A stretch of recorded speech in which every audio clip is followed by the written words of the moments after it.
안녕하십니까. 오늘은 간암에 대해 강의를 하겠습니다. 다음 중 간암의 원인이 아닌 것은 이라고 했습니다. 우리가 간암이 생기려면은 어떤 원인들이 있어야 될까요? 1번 비형간염 맞죠? 2번 C형간염 맞죠? 3번 간경화 맞죠? 4번 알코올성 간염 맞죠? 이러한 것 때문에 간암의 원인이 된다. 5번 식도암 이거는 간암하고는 관여가 없는 거죠. 그래서 답은 5번인 거 있고 B형과 C형은 바이러스성 간염으로서 혈액을 통해 전파가 되죠. 그래서 간암의 원인이 되는 거고 간경화 또한 간암의 원인이 되는 거고 알코올성 간염 또한 간암의 원인이 됩니다. 다음 문제 가겠습니다. 다음 중 간암의 임상 증상으로 알맞은 것은 간암이 걸렸을 때 어떤 임상 증상이 나타날까요? 이렇게 묻는 거잖아요. 1번 초기 통증, 2번 식욕 상승, 3번 좌상복부 불편감, 4번 황달, 5번 구토. 답은 4번 황달이죠. 그러면 1번 초기 통증은 왜 간암의 임상 증상이 아닐까요? 간암의 임상 증상은 초기에는 잘 몰라요. 초기에는 모호해요. 애매하게 어디가 불편하네 이러한 느낌이 있단 말이죠. 그래서 좀 복수도 차고 간 비대도 되면서 이제 임상 증상이 나타나는 거거든요. 그리고 암만해도 발열도 조금 있고 식욕이 상승하는 게 아니라 식욕이 떨어지죠. 식욕 부진이 나타나게 되는 거고 좌상복부 아니죠. 간은 어디에 있죠? 우상복부에 있죠. 약간 간이 커지기 때문에 오상복부가 조금 불편감이 있습니다. 아, 여기가 좀 커졌네 이런 느낌이 있는 거죠. 그래서 간 쪽이 안 좋다 보니까 황달이 얼굴에 전체적으로 드러나게 되고 구토를 이렇게 한다기보다는 약간 오심이 좀 있어요. 울렁울렁해서 약간 토하고 싶은 오심이 있습니다. 구토까지 가지는 않아요. 다음 문제 가겠습니다. 최근 최 씨는 간암으로 진단받았다. 간암 혈액 검사 결과에 해당하는 것은 이라고 했습니다.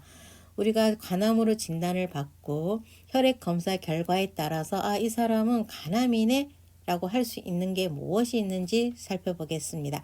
1번 AST 감소, 2번 적혈구 감소, 3번 백혈구 감소, AFP 알파 팩토프로테인 감소, AG 라티오 비율 감소.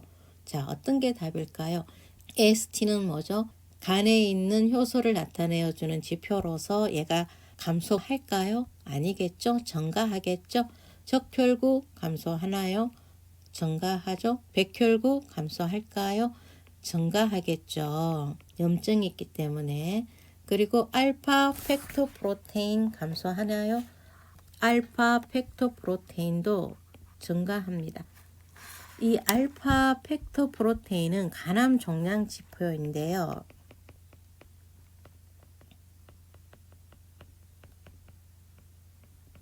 태아의 간이나 난환 등에서 생성되며 생후 1년 정도의 혈장치가 크게 감소합니다. 그러나 간암이라든가 태생암이 있을 때 혈중치가 가중을 하는 거죠. 그래서 알파 태아 단백질, 알파 팩토 프로테인을 종양 지표로 잡습니다.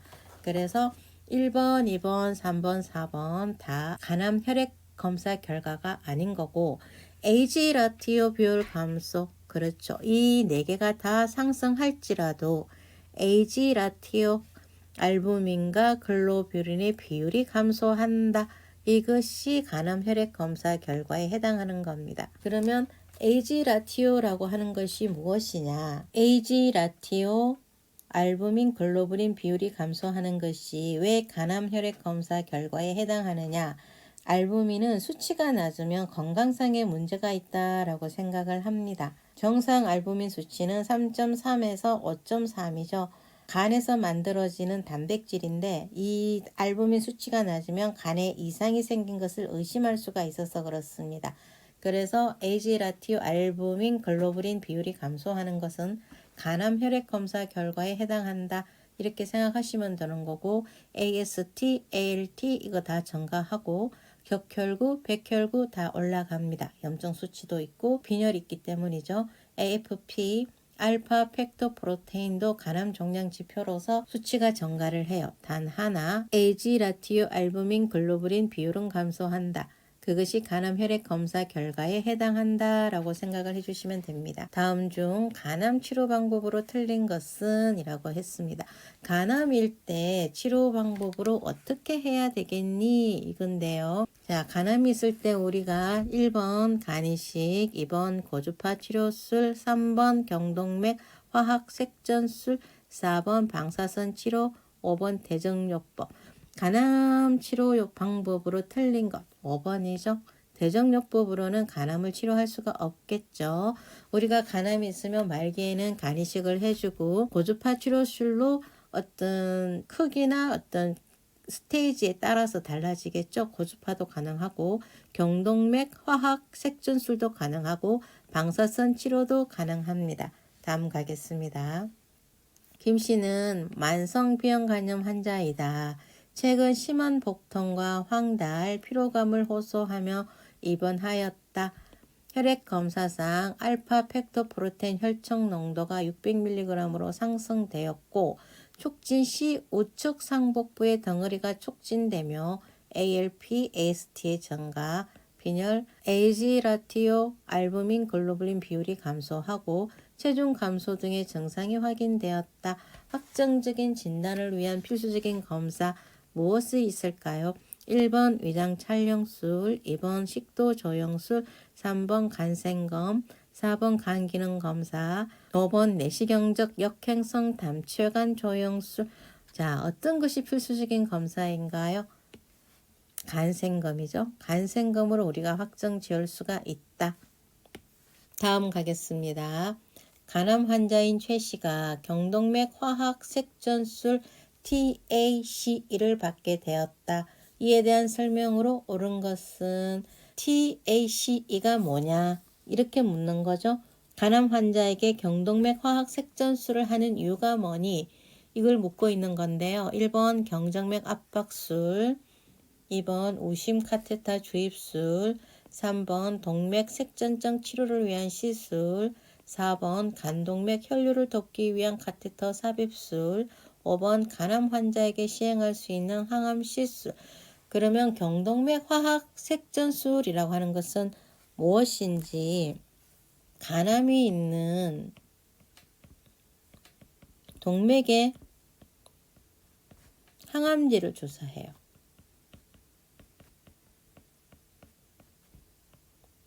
경동맥 화학 색전술이라고 하는 것은 간암이 있는 동맥에 항암제를 주사를 하고 바로 색전 물질을 주입하죠. 그래서 이 색전 물질이 혈류를 막아서 영양 공급을 차단합니다.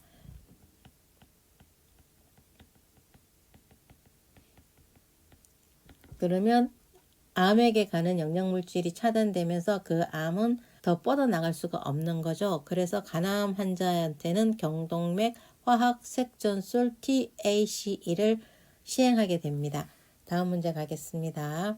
최근 최 씨는 간암 판정을 받고 간 절제술을 앞두었다.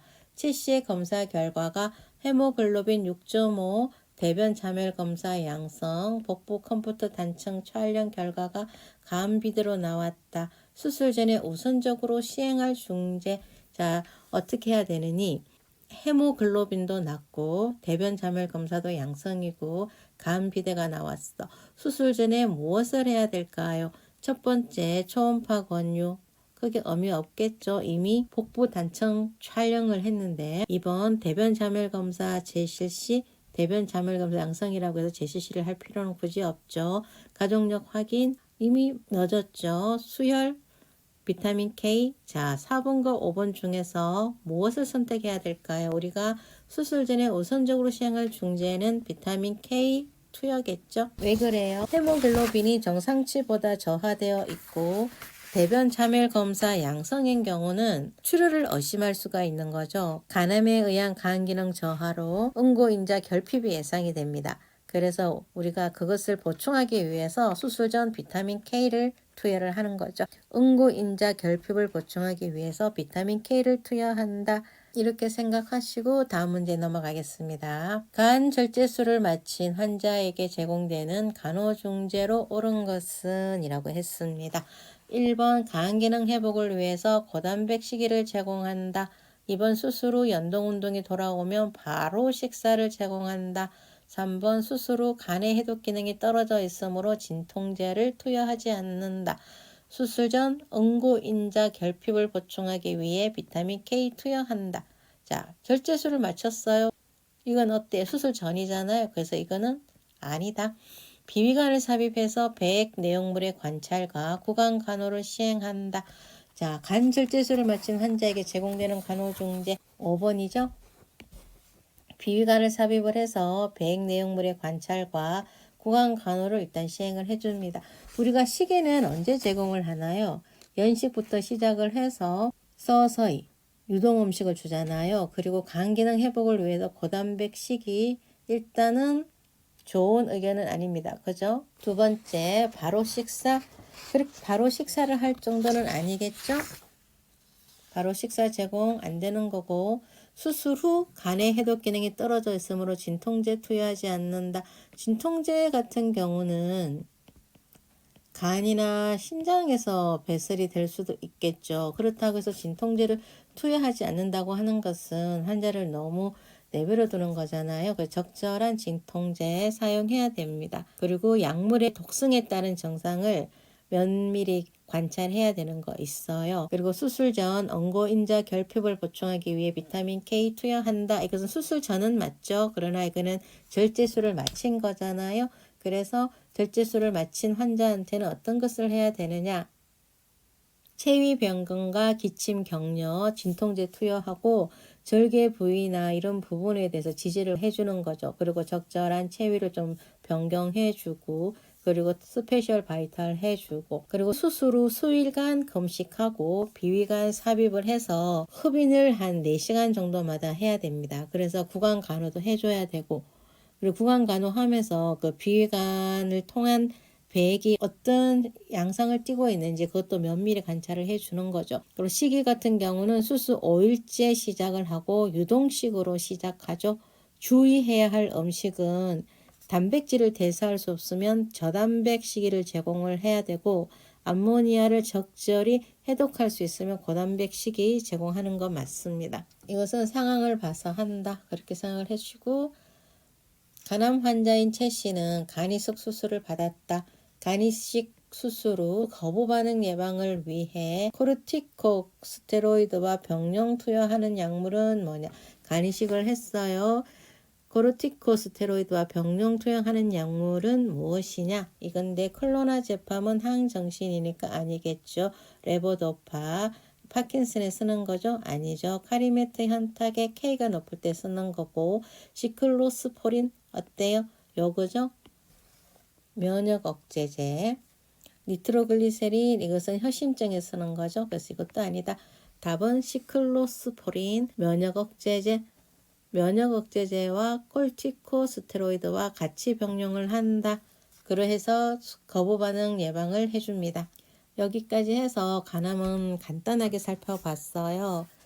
간장에서는 나올 부분이 많기 때문에 이건 그냥 암 수치를 알 수 있는 검사 결과들, 진단 검사 시 하는 검사 종류들, 간 이식 시, 중요 시 하는 것들, 이 정도만 정리하시면 간암 파트 부분에서는 크게 나오는 게 없을 것 같아요. 간암 부분에서는 비타민 K를 수술 전에 넣는다. 그리고 검사 결과, 어떤 검사 결과가 간암을 나타내어 주니 이런 거랑, 두 번째 확정 진단은 뭐다? 간생검이라는 거, 간 이식 때 병용 투여하는 약물이 뭔지 그 정도 아시면 되실 것 같아요. 그리고 수술 전후 간호, 그것은 기본적으로 우리가 깔고 있는 거기 때문에 한번 쭉 훑어주시면 될 것 같습니다.